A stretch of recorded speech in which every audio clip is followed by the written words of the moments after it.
हाँ यार, तो सारी फॉर्म्स मैंने पढ़ा दिया था स्ट्रेट लाइन में, है ना। एक फॉर्म और बढ़ा देता हूं, या पैरामेट्रिक फॉर्म देख लेते हैं।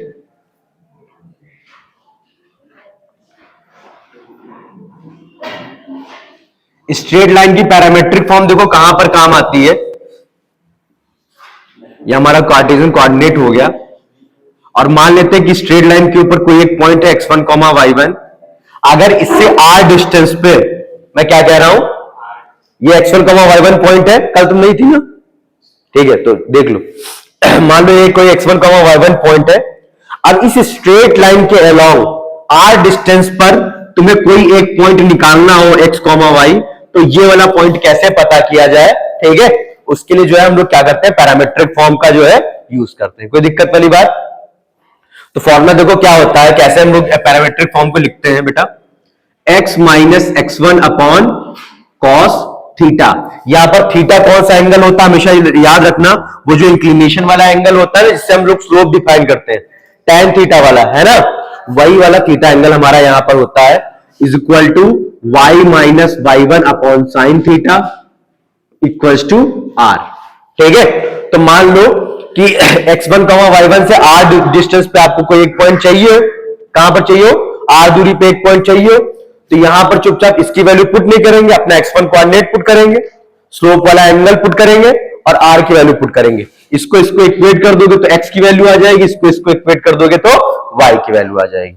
कोई दिक्कत वाली बात? चलो हम लोग एक क्वेश्चन कर लेते हैं इसी के ऊपर। कॉपी निकालो और लिखो एक क्वेश्चन। लिखो, if the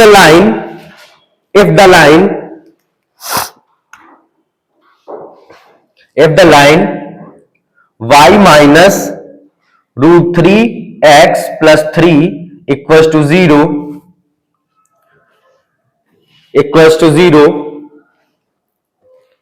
cuts the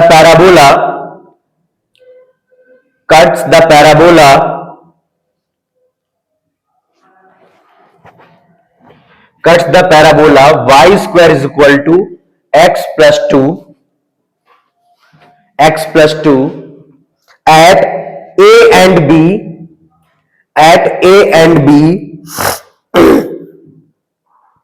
then find the value of PA into PB. Then find the value of PA into PB.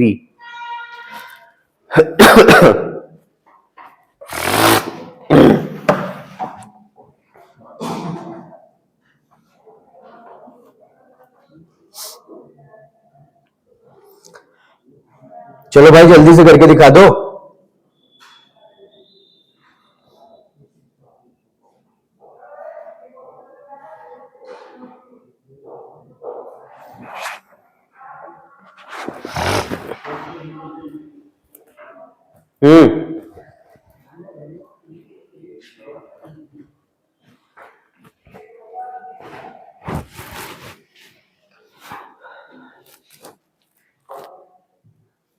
Parametric form का यूज करो, बहुत आसानी के साथ आ जाएगा।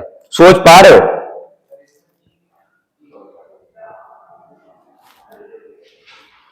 पी पॉइंट है जहां पर कोई भी पी पॉइंट हो सकता है स्ट्रेट लाइन के ऊपर यार।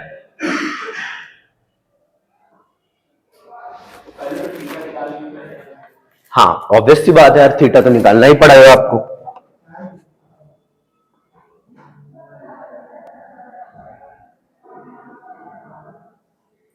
चलो P को मैं स्पेसिफाई कर देता हूं, ठीक है।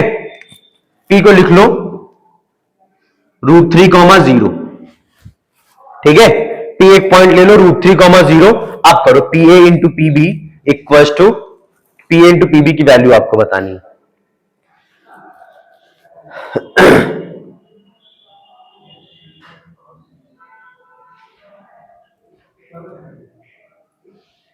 कॉन्सेप्चुअली थोड़ा सा सोचो कि क्या हो सकती हैं चीजें। पहले एक रफ डायग्राम बनाओ। इधर देखो, मान लेता हूं कि ये कोई हमारा पैराबोला रहा होगा ऐसे करके, ये कोई एक स्ट्रेट लाइन कट वो कर रही है इसको हमारी, ठीक है।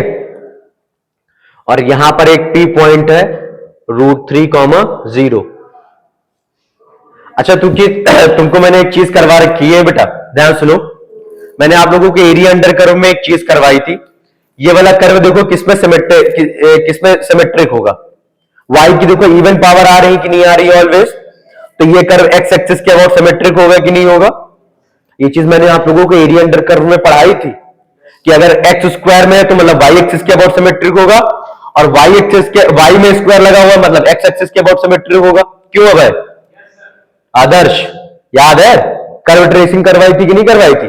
तो एक चीज तो तुम लोग को ये श्योर होनी चाहिए, अगर P पॉइंट ये है शिवांश, तो R दूरी पर, चूंकि ये कर्व सिमेट्रिक है x एक्सिस के अबाउट, तुमको पता है ये वाला पॉइंट कहां पर है, x एक्सिस पे है, तो चूंकि पूरा का पूरा कर्व x एक्सिस के अबाउट सिमेट्रिक है, तो अगर R दूरी पे ये वाला पॉइंट मिल रहा है तो R दूरी पे नीचे वाला पॉइंट भी मिलेगा कि नहीं मिलेगा यार? अब सोचो, ये वाला पॉइंट क्या होगा? A होगा, ये वाला पॉइंट क्या होगा? B होगा। इस वाले डिस्टेंस को तुम अगर ना चाहो तो इसको R1 मान लो, इसको R2 मान लो, ऐसे भी कर सकते हो तुम। PA इंटू PB यही तो बोल रहा है वो।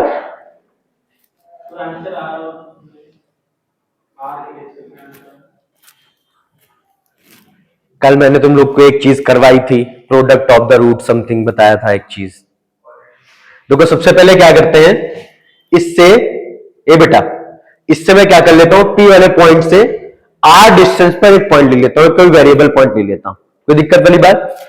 तो इसका एंगल बेटा कितना निकल के आया बताओ जरा, थीटा 60 डिग्री निकल के आया ना। तो मैं पैरामेट्रिक फॉर्म का यूज करने जा रहा हूं, ठीक है ना। देखो तो x माइनस x1 की वैल्यू कितनी है, √3 upon cos 60 degree is equal to y minus 0 upon sine 60 degree is equal to r। कोई दिक्कत वाली बात? तो ये चीज क्या रिप्रेजेंट कर रही है, इस वाले पॉइंट से r डिस्टेंस पे किसी भी वेरिएबल पॉइंट को रिप्रेजेंट कर रहा है कि नहीं कर रहा है? जैसे जैसे करके r वेरी करेगा वैसे करके क्या होगा, हमारा अलग अलग पॉइंट हमें मिलता चला जाएगा, ठीक है। तो देखो सबसे पहले मैं अपने वेरिएबल पॉइंट को सॉल्व कर लेता हूं। तो x इज इक्वल टू देखो कितना हो जाएगा, ये r cos 60 प्लस √3 हो जाएगा कि नहीं हो जाएगा। r cos 60 की वैल्यू कितनी हो जाएगी, r बाई √2 प्लस √3, ये हमारा x कोऑर्डिनेट आ जाएगा कि नहीं आ जाएगा। सिमिलरली y कोऑर्डिनेट कितना हो जाएगा, r sin 60, तो r √3 बाई 2। कोई दिक्कत वाली बात बोलो बेटा, ये हमारा वेरिएबल पॉइंट है कि नहीं है। अच्छा अभी जो इस अभी R1 R2 को भूल जाओ, मान लेता हूं कि ये R डिस्टेंस मैंने ली, ठीक है। इस वाले पॉइंट से मैंने R डिस्टेंस ऐसे ली है, ठीक है, कि ये वाले पॉइंट को रिप्रेजेंट कर दे, कोई दिक्कत नहीं बात। अब एक चीज ये बताओ, ये हमारा कोई भी पॉइंट है, तो ये वाला पॉइंट भी हो सकता है कि नहीं हो सकता है, अगर पार्टिकुलर R की वैल्यू पुट कर दी जाए। अगर मैं एक पार्टिकुलर R की वैल्यू पुट करूं तो ये पॉइंट ऑफ इंटरसेक्शन मिल सकता है कि नहीं मिल सकता है। और अगर ये पॉइंट ऑफ इंटरसेक्शन हो तो पैराबोला के ऊपर भी लाई करेगा कि नहीं लाई करेगा यार, अरे करेगा, पैराबोला के ऊपर आई। तो इस वाले पॉइंट को मैं क्या कर देता हूं, पैराबोला की इक्वेशन में पुट करके सेटिस्फाई करवा देता हूं। तो देखो मैं पुट कर रहा हूं यहां पर तो y स्क्वायर है ना, तो देखो क्या हो जाएगा, r√3/2 का whole square is equal to x की वैल्यू कितनी है बेटा, r/2 प्लस का √3 और प्लस का 2। देखो y square is equal to x plus 2 हो गया कि नहीं हो गया। अरे नहीं समझ में आया, अरे आया इसको सॉल्व कर लेते हैं बेटा, ये कुछ और नहीं, 3r²/4, यहां से आपको मिल जाएगा r/2 प्लस √3 प्लस 2 मिल जाएगा कि नहीं मिल जाएगा। अब देखो इसको मैं उधर इस साइड भेज दूंगा तो देखो ये क्या हो जाएगा, ये निगेटिव का हो जाएगा और ये पूरा का पूरी चीज भी निगेटिव हो जाएगी। इक्वल टू 0 लिख सकता हूं कि नहीं लिख सकता हूं? अरे बोल दो। अब तुमको पता है क्वाड्रेटिक इक्वेशन है कि नहीं है, इस क्वाड्रेटिक इक्वेशन के दो रूट होंगे कि नहीं होंगे, दो रूट कौन से होंगे बेटा सारिफ, दो रूट कौन से होंगे, R1 R2 में दो रूट मान लेता हूं। अरे बोल दे। अच्छा इस इक्वेशन को मैंने रैंडमली वेरिएबल की फॉर्म में कर लिया था कि नहीं कर लिया था।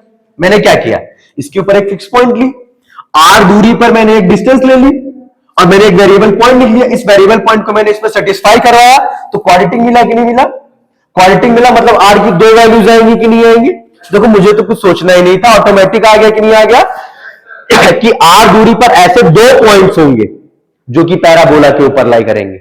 r दूरी पर ऐसे दो पॉइंट्स होंगे, R1 और R2 दो पॉइंट्स आए कि नहीं आए, तो R1 और R2 दूरी पर दो पॉइंट होंगे जो कि इसके ऊपर लाई करेंगे कि नहीं लाई करेंगे। उसने पूछा क्या है, PA इंटू PB क्या है, कुछ और नहीं, R1 इंटू R2 ही तो पूछा है कि नहीं पूछा है। अरे बोल दो, अगर इसके मैं दो रूट मान लूं R1 और R2 तो PA क्या है R1 और PB क्या है R2 है। R1 इंटू R2 क्या हो जाएगा, product of the roots, product of the roots किसके बराबर होगा, C बाई ए। तो इसका आंसर कितना हो जाएगा, माइनस का √2 अपॉन ए की वैल्यू कितनी है 3/4। इसको सॉल्व कर लो, आंसर आ जाएगा आपका, यही आंसर है आपका।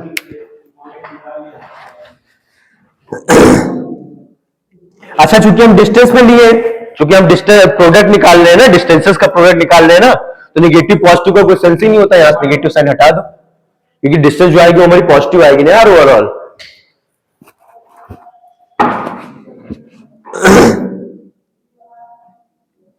यार इतनी चीज क्लियर हुई कि नहीं हुई, पहले बता दो।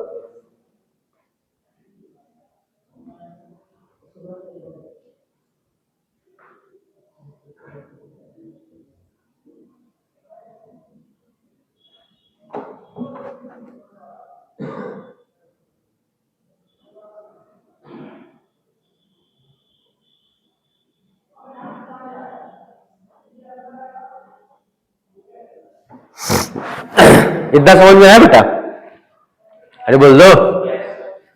चलो अगली हेडिंग डालो, equation of a line, equation of a line parallel to a given line, parallel to a given line, equation of a line parallel to a given line.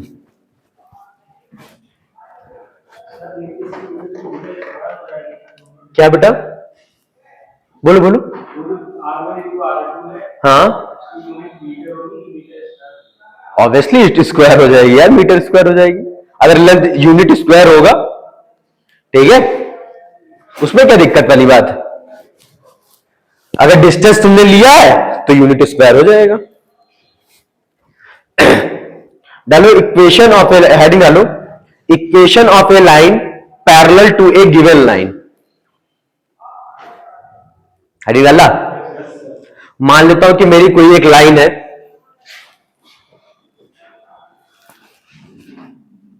ax plus b y plus c is equal to 0, ये हमारी एक straight line है, कोई दिक्कत वाली बात, और इसको मैं क्या कर ले रहा हूं, यहां पर रिप्रेजेंट कर दे रहा हूं, ठीक है।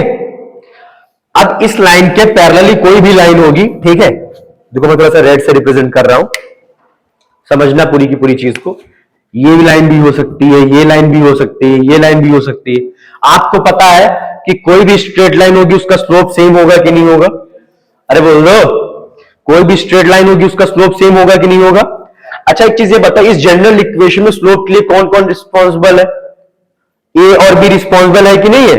इसको y equal to m x plus c के फॉर्मेट में लिखो तो देखो माइनस का a अपॉन बी इसका स्लोप है कि नहीं है, अरे बोल रहे यार।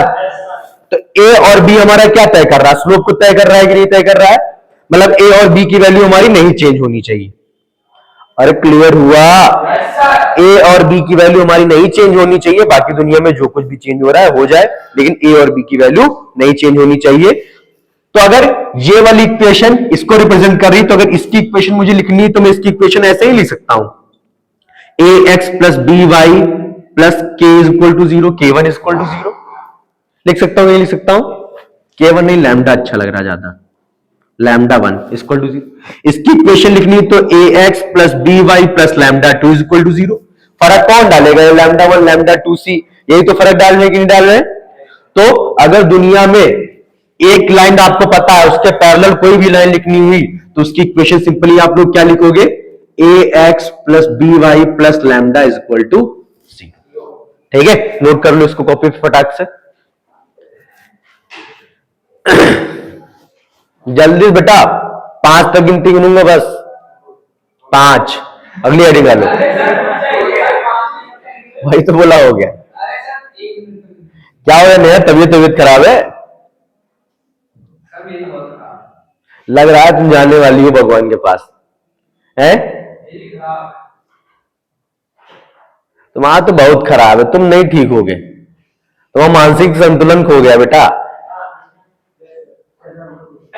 चलो अगली इक्वेशन लिखो, अगली हेडिंग डालो,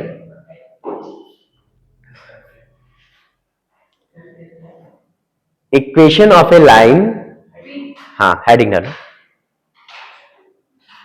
equation of a line perpendicular to a given line, perpendicular to a given line.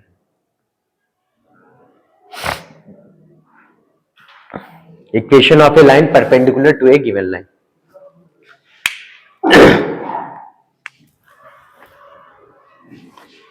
देख बेटा, मान लेते हैं कि ax plus b y plus c is equal to 0 हमारी इस स्ट्रेट लाइन को रिप्रेजेंट कर रही है, कोई दिक्कत वाली बात। अब इसके परपेंडिकुलर में मुझे कोई भी लाइन खींचनी होगी तो सारी की सारी ये परपेंडिकुलर लाइन है कि नहीं, बोलो। अरे बोल दो। मैंने अभी आपको समझा दिया कि ए और बी हमारे स्लोप के लिए रिस्पॉन्सिबल है कि नहीं है। तो अगर इसका स्लोप ए बेटा बाबू, अगर इसका स्लोप हमारा माइनस का ए अपॉन बी है तो इसके परपेंडिकुलर वाली जो लाइन होगी उसका स्लोप क्या होना चाहिए, बी अपॉन ए होना चाहिए। इसका स्लोप माइनस ए अपॉन बी है तो इसके परपेंडिकुलर लाइन का स्लोप क्या होना चाहिए, सारे बी अपॉन ए, तभी तो m1 इंटू m2 माइनस 1 के बराबर होगा कि नहीं होगा।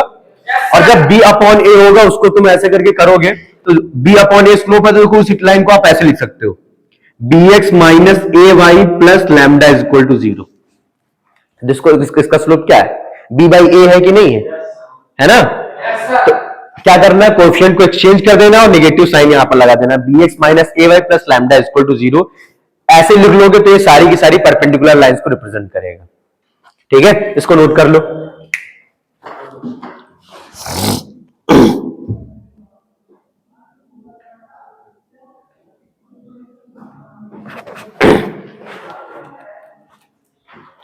नोट किया, स्पीड में आज चला यार।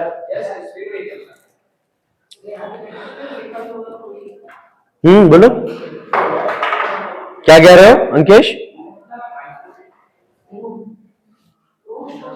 प्रूफ बताया तो। ये लाइन और ये लाइन आपस में परपेंडिकुलर है कि नहीं है, तो क्या दिक्कत वाली बात।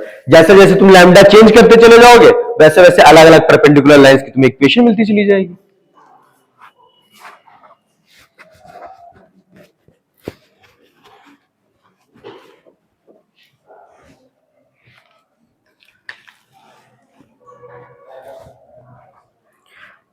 Write one question.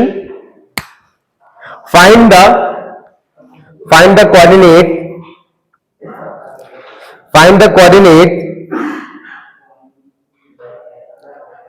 of the foot of the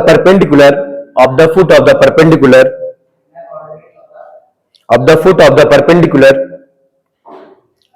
drawn from point 1 comma minus 2 on the line y equals to 2x plus 1, y is equal to 2x plus 1, on the line y is equal to 2x plus 1। Foot of perpendicular का मतलब समझ रहे हो। देखो जैसे मान लो कि ये वाली लाइन है हमारी y is equal to 2x plus 1 और एक कोई पॉइंट अपने तो आपने मान लिया 1,2। अब इस वाले पॉइंट से इस वाली लाइन के ऊपर परपेंडिकुलर डालो, डाला कि नहीं डाला, तो ये वाला जो पॉइंट ये क्या कहलाएगा आपका, फुट ऑफ परपेंडिकुलर। इसके कोऑर्डिनेट्स आपको बताना है। चलो 1 मिनट का टाइम है बस, उससे ज्यादा नहीं दूंगा। You have only 1 minute.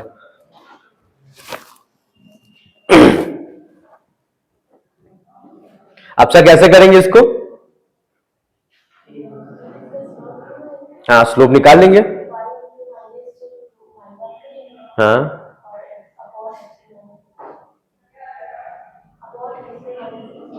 S2 minus S1, हाँ हाँ, तो वहां से तो x और y में एक इक्वेशन आएगी, सॉल्व थोड़ी ना होगा। नहीं होगा शिवांश।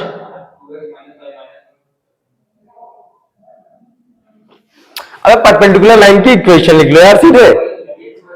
हाँ अच्छा इक्वेशन लिख लिया हो भाई, हाँ ठीक है। इसका स्लोप निकाल लो पहले, इसका स्लोप कितना है 2 है, तो इसका स्लोप -1/2 पॉइंट पता है, स्लोप फॉर्म में इक्वेशन लिख लो चुपचाप, फिर दो लीनियर इक्वेशन को सॉल्व करके कोऑर्डिनेट आ जाएगा। नहीं समझ में आया सारी, अरे भाई काहे नहीं समझ में आया। इस पर इनका स्लोप कितना, y equal to mx plus c से कंपेयर करो, करवाया था y equal to mx plus c straight line की फॉर्म। तो ये क्या हो जाएगा, m इसका स्लोप है, जिसकी परपेंडिकुलर लाइन का स्लोप क्या हो जाएगा, m1 इंटू m2 माइनस 1 होना चाहिए। तो इसका स्लोप अगर मैं माइनस का 1/2 लिख लूं तभी तो 2 इंटू -1/2 1 के बराबर होगा। इसका स्लोप पता चल गया कि नहीं पता चल गया? एक पॉइंट पता है, इस लाइन की इक्वेशन लिख लो, y minus y1 equal to m times x minus x1। इस लाइन और इस लाइन का पॉइंट ऑफ इंटरसेक्शन पता करोगे तो ये दोनों पॉइंट्स पता चल जाएंगे कि पता चल जाएंगे। ये तो एक तरीका हुआ। अगर तुम दूसरा तरीका देखो तो डायरेक्टली यूज कर सकते थे। कैसे? इस वाली स्ट्रेट लाइन की इक्वेशन चाहिए आपको? अरे बोल लो, इसके परपेंडिकुलर वाली लाइन की हम पहले इक्वेशन लिख लेते हैं। देखो इसको पहले लिख लो। देखो ये क्या लिखा हुआ है, 2x minus y plus 1 is equal to 0 लिखा हुआ है कि नहीं लिखा हुआ है? ये क्या लिखा हुआ है बेटा? 2x minus y plus 1 is equal to 0 लिखा हुआ है कि नहीं लिखा हुआ है? अब इसके कोई भी परपेंडिकुलर लाइन होगी तो उसको मैं डायरेक्टली लिख सकता हूं, लिख सकता हूं bx minus a y plus lambda is equal to 0। तो लिख देता हूं इसकी। देखो b की वैल्यू कितनी है? माइनस वन टाइम्स x, तो माइनस एक्स माइनस का ए वाई होता है कि नहीं होता है? माइनस का ए वाई, ए की वैल्यू कितनी है? 2। अरे बोल रहे, उसको माइनस ए बना दिया, वाई टाइम्स क्या हुआ बेटा? ए बी की वैल्यू क्या है? -1 है, बी एक्स होता है। देखो -1 टाइम्स एक्स हो गया, -2 वाई हो गया, plus lambda is equal to 0 हो जाएगा। अब क्योंकि इस वाली लाइन पे ये वाला पॉइंट सेटिस्फाई कर रहा है कि नहीं कर रहा है, तो 1,2 इसमें पुट कर दो, लैम्डा की वैल्यू आ जाएगी आपकी। जैसे लैम्डा की वैल्यू आ जाएगी तो स्ट्रेट लाइन की इक्वेशन पता चल जाएगी, नहीं पता चल जाएगी? और जैसे आपको इक्वेशन पता चलेगी बेटा, उसके बाद हम लोग क्या कर लेंगे? पॉइंट ऑफ इंटरसेक्शन निकाल लेंगे एलिमिनेशन मेथड या फिर सब्स्टिट्यूशन मेथड लगा करके। कितने लोग नहीं समझ पाए बेटिया? समझी उधर? पक्का आदर्श भाई? आंसर इसका आ रहा है यार -1, -1।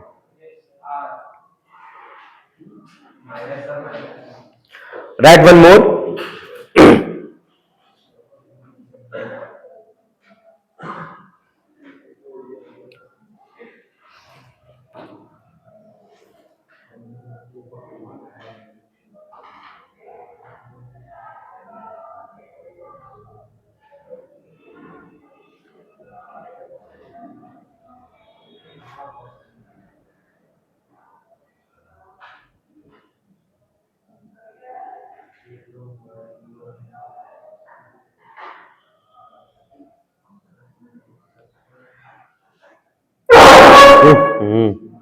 अच्छा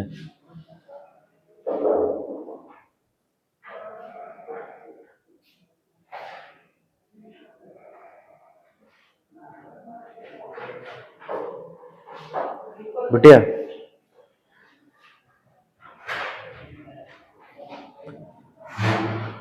उसको पॉज करो जरा, पॉज करना, रोकना मत।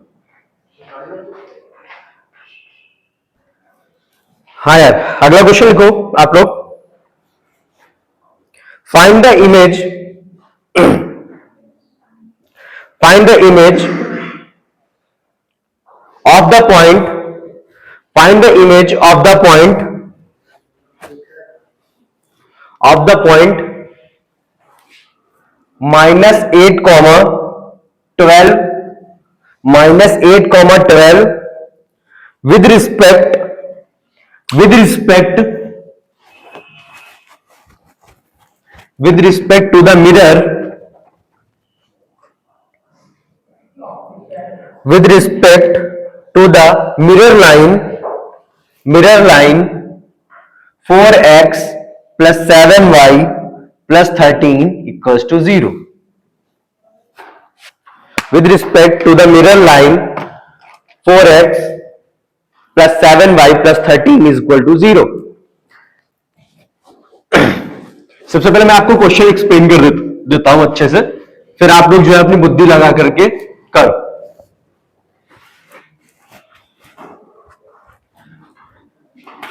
देख बेटा, एक्चुअली हो क्या रहा है, ये हमारा मिरर है मान लो, ठीक है, एकदम प्लेन मिरर। लाइन मिरर का मतलब क्या होगा? एकदम प्लेन मिरर की तरह ट्रीट करना है। और इसकी इक्वेशन आपको गिवन है 4x plus 7y plus 13 is equal to 0। कोई दिक्कत वाली बात? अरे ये चीज समझ में आया यार? और आपको एक पॉइंट गिवन है -8, -12। अब आपको क्या करना है? इस वाले पॉइंट की मिरर इमेज आपको यहां पर निकालनी। मिरर इमेज का एक फॉर्मूला भी होता है, आई विल टेल यू। पहले इसको नोट करो, पहले इसको करके दिखाओ, पहले आप अपनी बुद्धि से करके दिखाओ, फिर मैं बाद में फॉर्मूला बता दूंगा।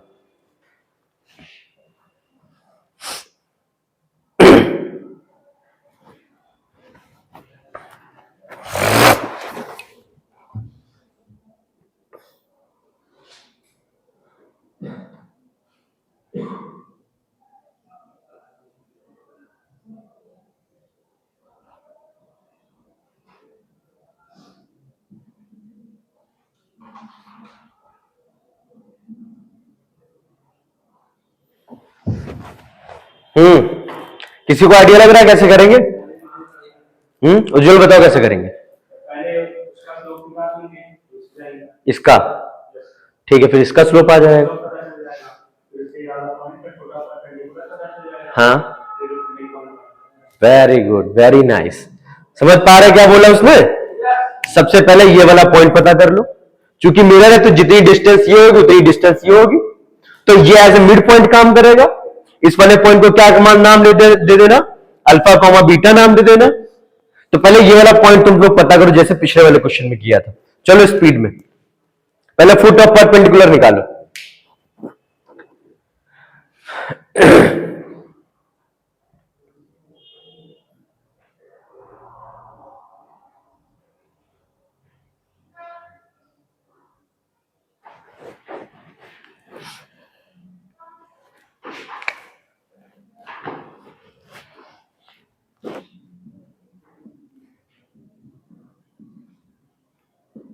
ये लिखी होगी है ना, 7x minus 4y plus lambda equal to 0। अब पॉइंट सेटिस्फाई करवा दो, इसमें लैम्डा की वैल्यू निकाल लो फटाक से। स्पीड में चलने चाहिए हाथ।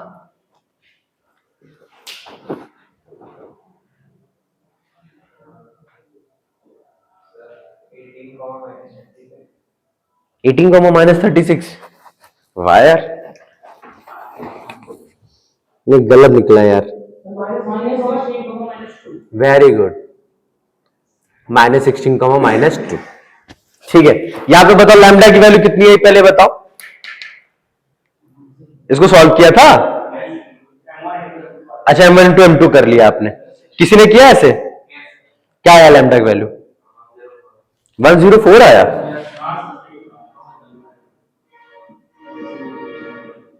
ये स्ट्रेट लाइन आ गई, कोई दिक्कत वाली बात?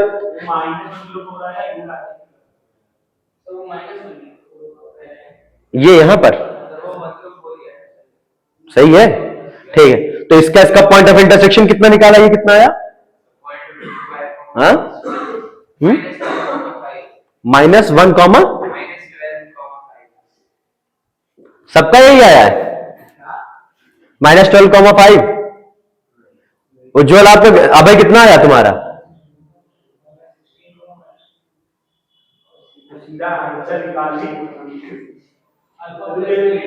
तुम्हें फॉर्मूला यूज किया क्या? फॉर्मूला नहीं यूज करना था बेटा, फॉर्मूला भी नहीं यूज करना था। मैंने बोला था आपको, फॉर्मूला पता था आपने लगा दिया। मैंने बोला था पहले अपने आप करके दिखाओ। फॉर्मूला मैं अभी बाद में बताऊंगा, मैं अभी बताना नहीं चाह रहा हूं फॉर्मूला। अच्छा, दोनों लाइन्स को सेटिस्फाई कर रहा है, तो ये आ गया। ठीक है, चलो देखते हैं यार। तो -12 is equal to -8 plus alpha by 2, ये कितना हो जाएगा? 24 हो जाएगा, इक्वल टू -8 प्लस अल्फा। ये इधर आ जाएगा तो कितना आ जाएगा? आ तो गया यार, तुम कैलकुलेशन नहीं कर रहे यार सही से। क्या हुआ? क्या हुई? अल्फा की वैल्यू -16 आ जाएगी, फिर बीटा प्लस 12/2 इक्वल टू 5 कर देना, तो वहां से उसकी वैल्यू आ जाएगी, बीटा की वैल्यू है। ये मिड पॉइंट है गधे, इसको मिड पॉइंट तो नहीं समझ लिया था, इसको जोड़ के बाई 2 कर दिया।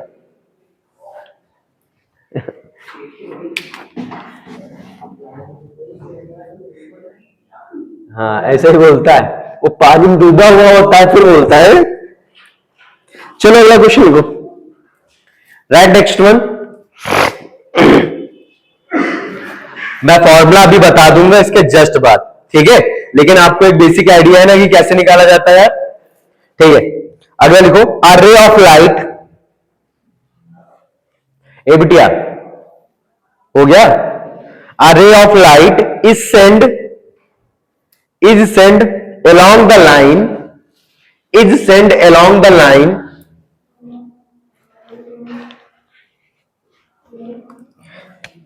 along the line x minus 2y minus 3 is equal to 0,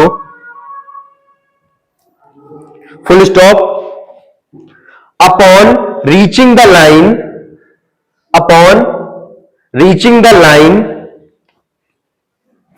Upon reaching the line 3x minus 2y minus 5 is equal to 0. Upon reaching the line 3x minus 2y minus 5 is equal to 0, comma, the ray is reflected.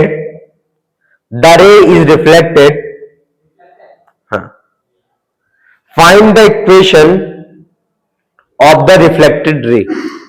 Find the equation of the reflected ray.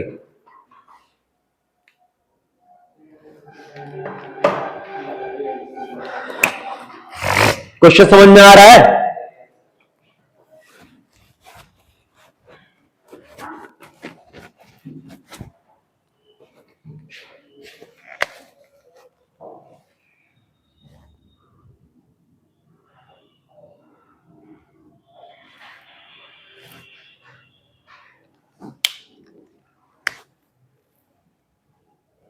Plane वाला concept लगा लेना बे, x minus 2y equal to 0, ठीक है?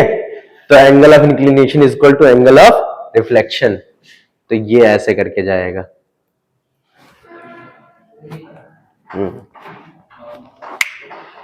With the normal. चलो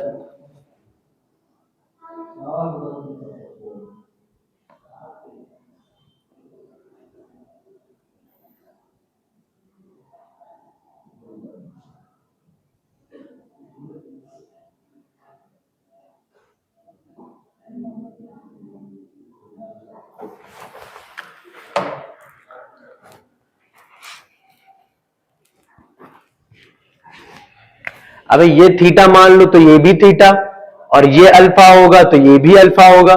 सबसे पहले point of intersection निकाल लो। हाँ करो करो करो, हम तो तुम्हारे ही साथ हैं।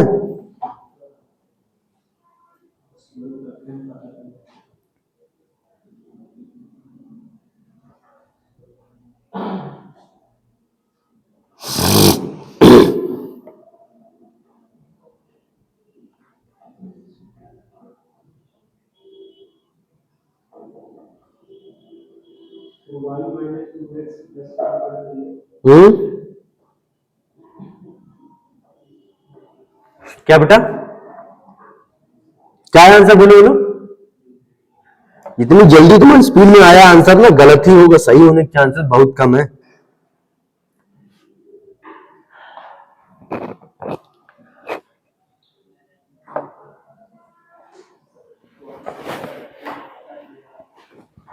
पॉइंट ऑफ इंटरसेक्शन क्या आया? आर आदमी को मैं कैसे बोलता, 1, आया, ठीक है। अच्छा एक चीजें बताओ, इधर देखो सब लोग, इस वाली स्ट्रेट लाइन लिखने के लिए हमें, किसी भी स्ट्रेट लाइन की इक्वेशन लिखने के लिए हमें दो चीजों की जरूरत होती है, एक पॉइंट और स्लोप। इस वाली स्ट्रेट लाइन के ऊपर ऑलरेडी आपको एक पॉइंट पता है, बस काम किसके ऊपर करना है बेटा, इस स्लोप के ऊपर करना है कि नहीं करना है, इसका स्लोप किस तरीके से निकाला जाए। तो देखो ध्यान सुनो, सबसे पहले मैं पता क्या करने की कोशिश कर रहा हूं, इधर देखो, सबसे पहले मैं ये वाला एंगल अल्फा पता करने की कोशिश करूंगा, ठीक है? अब देखो एक लाइन ये वाली है, एक लाइन ये रेड वाली है, तो तुमको पता है ये अल्फा जो है ये एक्यूट एंगल बन रहा है कि नहीं बन रहा है, क्योंकि एक ऑब्ट्यूज एंगल भी बनेगा कि नहीं बनेगा, सॉरी 90 डिग्री से बड़ा क्या होता है उसको क्या बोलते हैं, ऑब्ट्यूज बोलते हैं। एक एक्यूट एंगल बनेगा, एक ऑब्ट्यूज एंगल बनेगा। अल्फा कौन सा, एक्यूट वाला एंगल है कि नहीं, बोलो बेटा। तो पहले तो मैं इन दोनों के बीच का, इस वाली लाइन का स्लोप देखो कितना हो जाएगा बेटा हमारा 3/2, और इसका स्लोप कितना है बेटा हमारा 1/2 है। तो देखो एक को मैं m1 एक को m2 मान लेता हूं, ठीक है? दो स्ट्रेट लाइन के बीच के एंगल्स का फॉर्मूला करवाया कि नहीं करवाया? tan theta equal to m1 minus m2 upon 1 plus m1 n2। Copy ही नहीं पढ़ोगे नालायक, कॉपी तो पढ़ोगे नहीं तुम। tan alpha is equal to acute angle चाहिए तो m1 minus m2 upon 1 plus m1 m2। सारिक भाई आदत सुधारो, ठीक है? तुम्हें तो और एक्स्ट्रा एफर्ट मारना चाहिए। देखो तो 3/2 माइनस 1/2 अपॉन में 1 प्लस 3/2 इंटू 1/2, ये मॉड 3/2 में से 1/2 गया, 1 बचा, और यहां पर क्या आ जाएगा, ये 3/4, 3/4 में 1 जुड़ेगा कितना 7/4 है ना, तो ये हो जाएगा 7/4, तो ये कितना आ गया 4/7। ठीक है, ये tan अल्फा की वैल्यू आ गई कि नहीं आ गई। अच्छा ये वाला अल्फा एंगल है तो ये वाला भी अल्फा एंगल होगा कि नहीं होगा, इस वाले एंगल को मैं क्या मान लेता हूं m मान लेता हूं। ठीक है, तो tan alpha is equal to, मैं फिर से फॉर्मूला लगा दूंगा। ठीक है, 3/2 minus m upon 1 plus 3/2 m। कोई दिक्कत वाली बात। tan अल्फा की वैल्यू हम लोग ऑलरेडी 4/7 निकाल चुके हैं। यहां पर पॉजिटिव वाला साइन कंसीडर करो, दो वैल्यूज निकल के आएंगी m की। एक बार इसको पॉजिटिव मान लेकर के एक बार निगेटिव मान करके मॉडुलस लगा था कि नहीं लगा था यार। तो एक बार यहां पर पॉजिटिव साइन लेकर के सॉल्व करो, एक बार निगेटिव साइन लेकर के। मैं पॉजिटिव साइन लेकर के सॉल्व करके दिखा दे रहा हूं, निगेटिव साइन सॉल्व कर लेकर के आपको सॉल्व करना है। तो यहां पर मैं इसको पहले पॉजिटिव साइन मान रहा हूं, उसको सॉल्व कर रहा हूं। तो देखो ये हो जाएगा 4 टाइम्स 1 प्लस 3/2 m, और ये हो जाएगा 7 टाइम्स 3/2 माइनस m। ठीक है, 4 plus 2 4 3 12/2 6m is equal to 21/2 minus 7m। ये इधर आ जाएगा 6/13 13m इज इक्वल टू, ये उधर चला जाएगा तो 21/2 माइनस 4, मतलब 21 में से 8 गया, कितना बचेगा बे 21 में से 8 गया 21 माइनस 8 13। ठीक है, तो 13/2 बचेगा, 13 से 13 कैंसिल, तो m की वैल्यू क्या आ गई एक 1/2। कोई दिक्कत वाली बात, एक m की वैल्यू 1/2 आ गई कि नहीं आ गई। ऐसे एक बार निगेटिव साइन मान करके करोगे कि नहीं करोगे ए भाई। हाँ अरे यार इसको रिजेक्ट भी हो जाएगा और मैं दोनों इक्वेशन में पैरेलल हो जाएगा। ए रुक जाओ, हाँ यार ये सही कह रहे हो तुम, दूसरा वाला निकालो फिर स्लोप, निगेटिव वाला करके निकालो। हाँ सही कह रहे हो यार, एक चीज तुम एक चीज देखो, tan अल्फा पे हमारी ऐसी चीज क्यों निकल के आ रही, तुम खुद ही सोचो। ए बाबू इधर देखो, दो ही तो लाइन अल्फा एंगल पे जा सकती है, एक लाइन ये जा सकती है, एक लाइन ये जा सकती है। तो तुमने इस वाली लाइन के साथ अल्फा एंगल पे वैल्यू निकाली कि नहीं निकाली। अरे बोल दो यार। तो अगर तुमने अल्फा को अननोन मान करके सॉल्व किया कि नहीं सॉल्व किया यार, तो ऑब्वियसली दो लाइन है ना, एक लाइन ये खुद है और एक कोई दूसरी लाइन नहीं होगी। अरे यार क्या बोल रहा हूं, समझ पा रहे हो। हमने अल्फा यहां पर एंगल पुट किया, अब आपको पता है अल्फा एंगल एम से दो लाइंस बना सकती है। देखो कैसे, ए शिवांश, इस वाली लाइन से एक अल्फा एंगल ये बन रहा है, एक अल्फा एंगल ये भी तो बन रहा है, तो ऑटोमेटिकली उसने एक का स्लोप निकाल के दे दिया 1/2, दूसरे का स्लोप निगेटिव डाल करके सॉल्व कर, चलो फटाक से स्पीड में। हाँ 29/2, वेरी गुड। तो 29/2 स्लोप हो जाएगा और आपको एक पॉइंट पता है 1, -1, तो इक्वेशन क्या आ जाएगी y + 1 29/2 x - 1।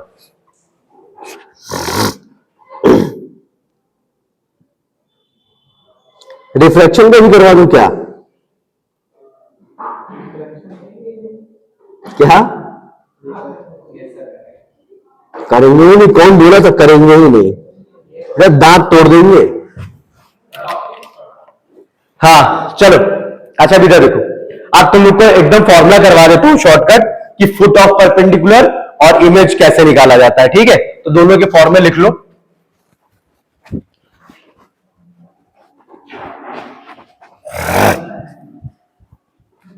नहीं लिख लो बेटा, काम आती है चीजें। ठीक है, अगर ये हमारी लाइन है ax + by + c = 0 और हमारा कोई भी पॉइंट है एक,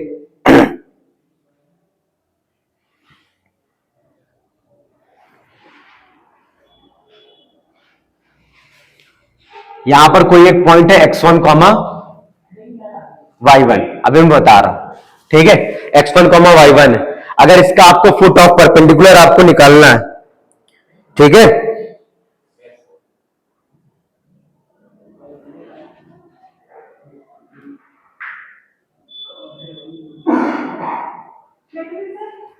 हाँ आ जाओ।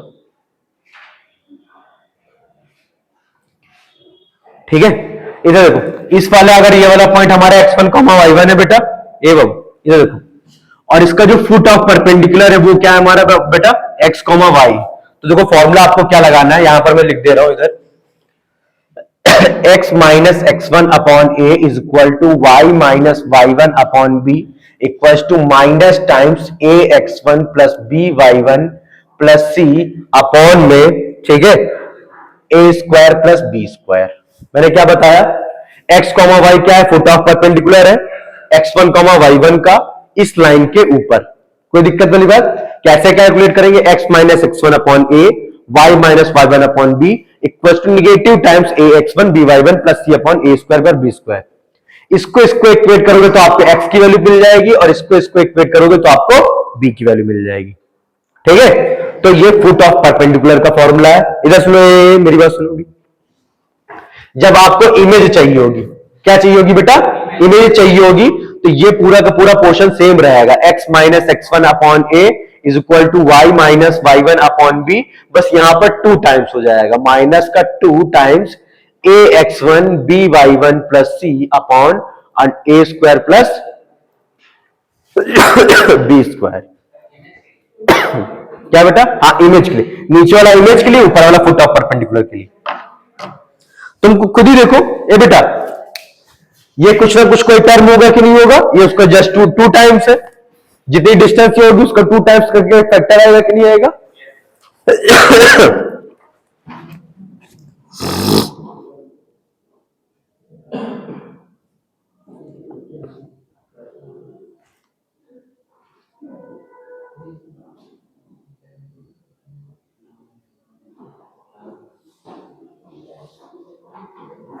आगे हेडिंग डालो बेटा,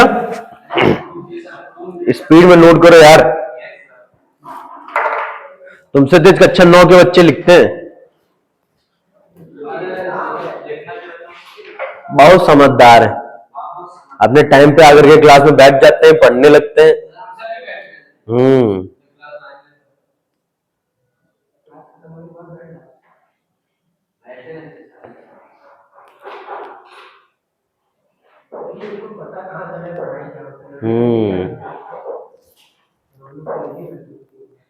इलेवन में भी कहां पढ़ाई बची है, कुछ नहीं बची है।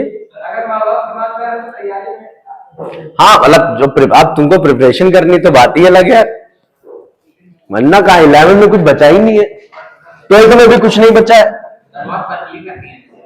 अरे कुछ छोड़े ही नहीं है, मैथ के नाम पे तो मजाक कर दी एनसीईआरटी में। वो कहते हैं ना फिरकी ले लिया है, वो एनसीईआरटी वाले फिरकी ले रहे हैं, कुछ छोड़ा ही नहीं है बे।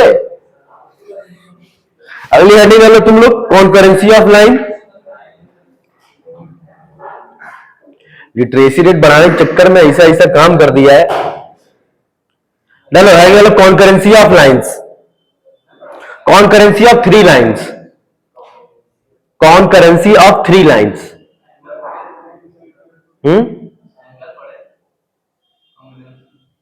कॉन्करेंसी ऑफ 3 लाइंस हेडिंग डालो। ए बेटा बहुत ज्यादा बुद्धि नहीं लगानी, बस एक चीज याद रखनी, कॉन्करेंसी का मतलब होता है कि तीनों लाइंस एक पॉइंट से पास हो। ठीक है, जैसे मान लो कि कोई लाइन ये है a1x plus b1y plus c1 is equal to 0, कोई दूसरी लाइन है a2x plus b2y plus c2 is equal to 0, और एक कोई तीसरी लाइन है a3x plus b3y plus c3 is equal to 0। Concurrency का मतलब ये तीनों लाइंस एक किसी एक पॉइंट से पास हो रही, कोई दिक्कत वाली बात। और भी तो पॉसिबिलिटी है ना कि कॉन्करेंट हो ही ना, एक लाइन ये रही, एक लाइन ये रही, तीसरी लाइन ये हो जाए, तो क्या है, कॉन्करेंट है नहीं है ना।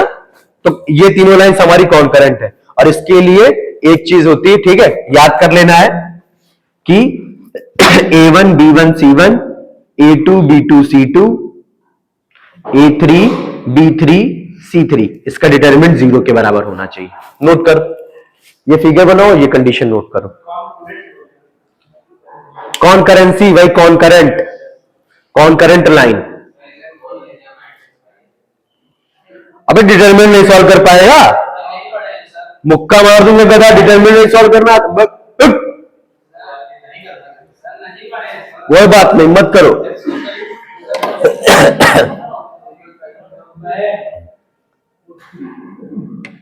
बेवकूफ।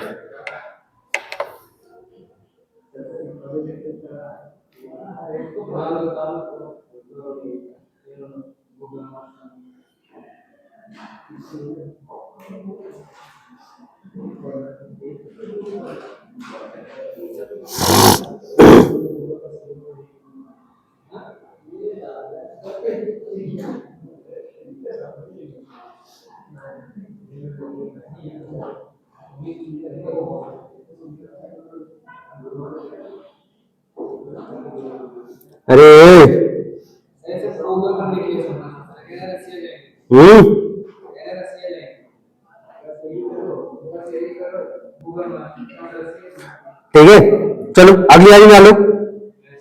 Distance of a point from a line. Next heading एक distance of a point from a line. Distance of a point from a line. ये तो आज क्वेश्चन तुम लोग को ज्यादा सॉल्व करने के लिए दी, मैं ही पढ़ा रहा हूं तब से बोर्ड पे। Distance of a point from a line क्या हो गया?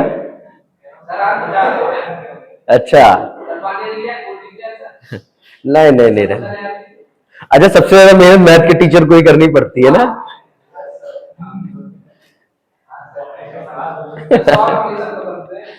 नहीं एक्चुअली पता है, इधर सुनो तो मैं तुमको एक फैक्ट बात बताता हूँ। इसीलिए जो है तुम लोग, तुमसे कोई बोले फिजिक्स की क्लास, केमिस्ट्री की क्लास तुम बहुत लंबी अटेंड कर सकते हो, या फिर अगर मैं अपनी मेथोडोलॉजी चेंज कर दूं तो तुम मैथ की क्लास भी 2-3 घंटे कर लोगे। अभी मैं कोई क्वेश्चन दूं, खुद ही सॉल्व कर दूं, मैं ही पूरी एनर्जी अपनी जमा बस बैठ के यार वाह क्या पिक्चर चल रही है।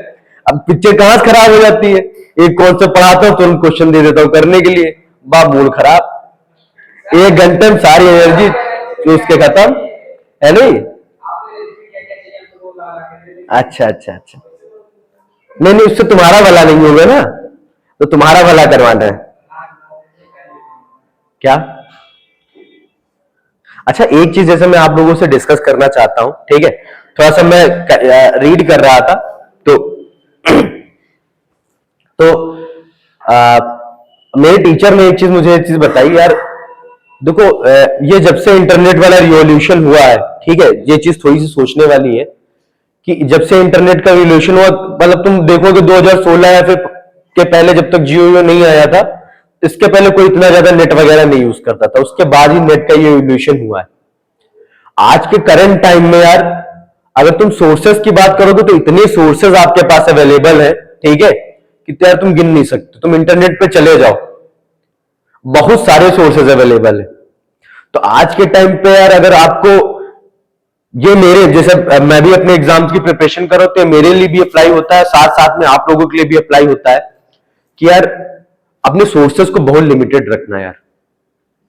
सबसे पहली चीज, 2 चीजों की जरूरत जो है, मुझे लगता है कि मुझे फील हुई ऐसा कि अगर आप किसी भी एग्जाम की प्रिपरेशन कर रहे हो तो 2 चीजों की जरूरत है। सबसे पहली चीज, आप जिनसे सीख रहे हो, जिससे सीख रहे हो, उसके ऊपर भरोसा बहुत ज्यादा जरूरी है। और दूसरी चीज, आपको अपने फोकस के ऊपर काम करना है। और एक चीज जो मैं अपनी तरफ से बताता हूं, आपको अपनी एबिलिटीज पता होनी चाहिए। आपको एग्जैक्टली ये पता होना चाहिए, जैसे शिवांश है तो शिवांश को ये आइडिया होना चाहिए कि उसकी बॉडी कितनी देर तक पढ़ाई कर सकती है कंसंट्रेट होकर। आपको जब तक अपनी पावर्स का रियलाइजेशन नहीं होगा तब तक आप, पता है, अपना टारगेट नहीं सेट कर सकते यार। और पता है ये चीज मैं क्यों बोल रहा हूं, क्योंकि मैं इसमें फेल हुआ हूं, सच में मैं फेल हुआ हूं। जैसे कई बार मुझे स्टडी करनी होती है तो मैं अपने बहुत एम्बिशियस से प्लान बना लेता हूं कि यार 1 घंटा पढ़ूंगा, फिर आधा घंटे का ब्रेक ये करके करूंगा, तब जाकर के मैं कहीं कुछ प्रीलिम्स वगैरह के लिए जो है क्वालिफाई कर पाऊंगा। वो 2-3 दिन भी नहीं फॉलो कर पाता। और पता है इसके लिए मैंने प्रॉपर कैरियर काउंसलिंग की तो मुझे पता लगा कि यार उसने बहुत सही बात बोली। हमें पता, कोई भी एग्जाम क्वालिफाई किया जा सकता है अपनी लिमिट में रह करके, अपनी पावर्स में रह करके। तो सबसे पहले तो ये आइडेंटिफाई करना होता है ना हमें कि हमारी कितनी कैपेबिलिटी पहले आपको पता होनी चाहिए।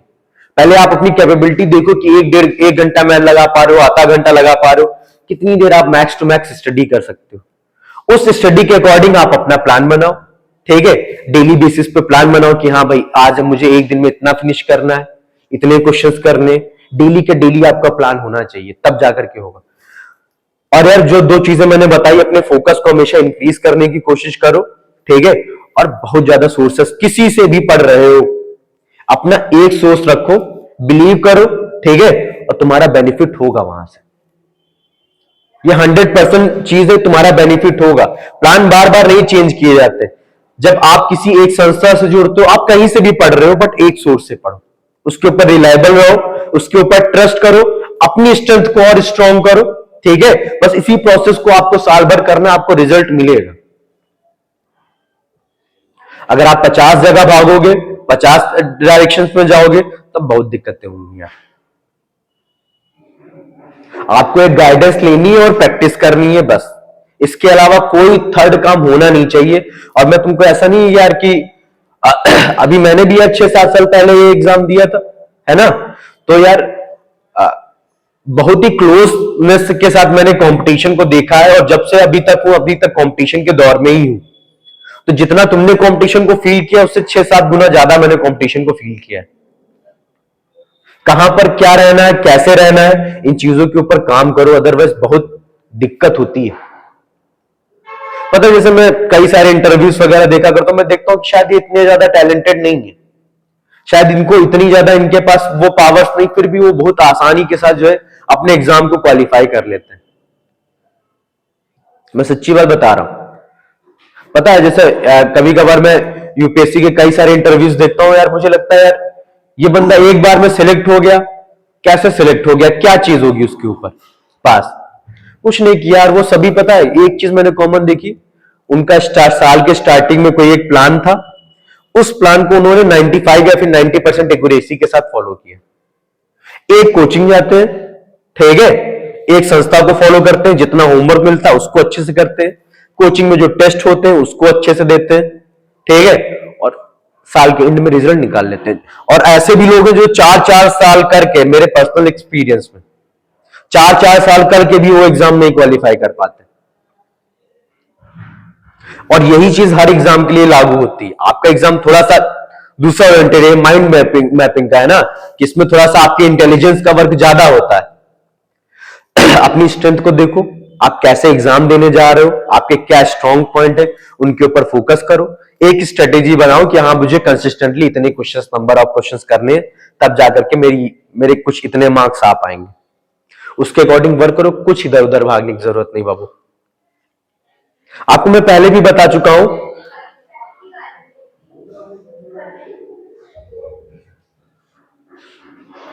बाहर जाओ, बाहर जाओ पहले।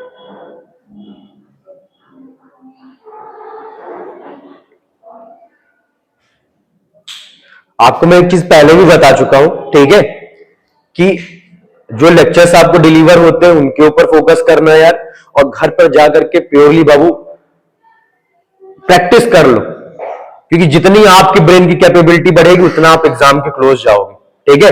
आज ये रिजल्ट यहीं पे मैं क्लोज कर रहा हूं, ठीक है। कल distance of a point from a line करवाया है, कल distance between two parallel lines करवा करके हम लोग आगे बढ़ेंगे, ठीक है। आज के लिए इतना रखते हैं।